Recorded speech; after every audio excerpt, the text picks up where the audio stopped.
मेरे प्यारे सहपाठियों, तो कैसे हैं आप सब और कैसी आप सबकी प्रिपरेशन कर रही है, कमेंट में बताइए। तो चलिए आज मैं आपके लिए लेके आई हूँ मूल विधि। स्टार्ट करते हैं। मूल विधि भारतीय दंड संहिता 1860। तो पहला क्वेश्चन है, भारतीय दंड संहिता 1860 के ड्राफ्टिंग से कौन जुड़े थे? Lord McCall. सेकंड क्वेश्चन है, वह देश जहाँ संहिता उसी प्रकार से आधारित है, उसी प्रारूप में आधारित है, तो वह है सिंगापुर, ब्रुनई और श्रीलंका। ये 3 अलग अलग देश हैं, ठीक है, जहाँ पर संहिता प्रारूप में आधारित है। थर्ड क्वेश्चन है, भारतीय दंड संहिता का समुद्र में क्षेत्राधिकार फैला हुआ है 12 मील तक।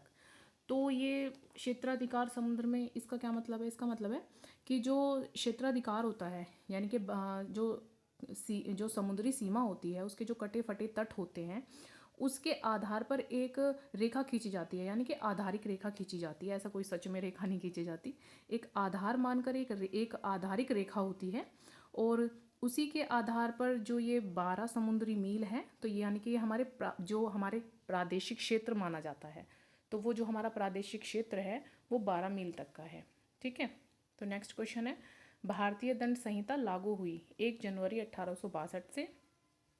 नेक्स्ट है, भारतीय न्याय संहिता BNS 2023 लागू हुई 1 जुलाई 2024 से।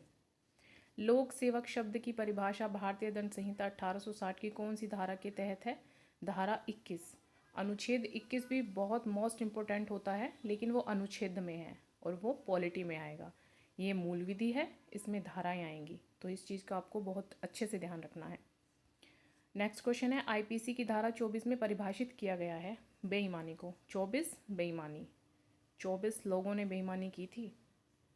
इस तरह से कोई ट्रिक लगा के याद कर सकते हैं, बहुत इजी है। और नेक्स्ट क्वेश्चन है, भारतीय दंड संहिता 1860 के अंतर्गत सरकार शब्द का द्योतक है केंद्रीय सरकार और राज्य सरकार दोनों, ठीक है। नेक्स्ट क्वेश्चन है, भारतीय न्याय संहिता BNS 2023 की धारा 228 में परिभाषित किया गया है लोक सेवा को। 228 में परिभाषित किया गया है लोक सेवा को। नेक्स्ट क्वेश्चन है, भारतीय न्याय संहिता BNS 2023 की धारा 27 में परिभाषित किया गया है बेईमानी को। ये देखिए, अभी रिपीटेड क्वेश्चन है, अभी हमने पीछे किया था। ये देखिए, ये 24 में परिभाषित किया गया है बेईमानी को, IPC की धारा। और यहाँ पे देखिए आप, BNS की 2023 की 27 में परिभाषित किया गया है बेईमानी को।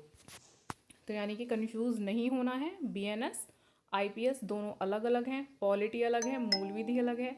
तो इस चीज़ को ध्यान में रखते हुए आपको क्वेश्चन को ध्यान से पढ़ना है, ऑप्शन को ध्यान से पढ़ना है, और फिर आपको लगाना है। एग्ज़ाम में अधिकतर ऐसी गलतियाँ होती हैं कि टाइम कम होता है और हमको पेपर एग्ज़ाम करने की बहुत जल्दी होती है, तो हम क्वेश्चन को ध्यान से पढ़ ही नहीं पाते। लगता है हाँ ये तो यही तो है, और लगाया, और आके जब हम उसको एनालिसिस करते हैं तब देखते हैं अरे ये तो मिस हो गया, है ना। तो एग्ज़ाम हॉल में क्वेश्चन को बहुत ही कूल माइंड से पढ़ो, ऑप्शन को पढ़ो, उसके बाद अपना आंसर लगाइए।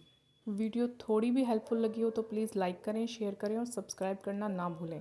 मैं फिर से आपके लिए इसी तरह के PYQs लेके आती रहूँगी, उससे मेरी भी प्रिपरेशन होती है और आपकी भी। Thank you so much for watching.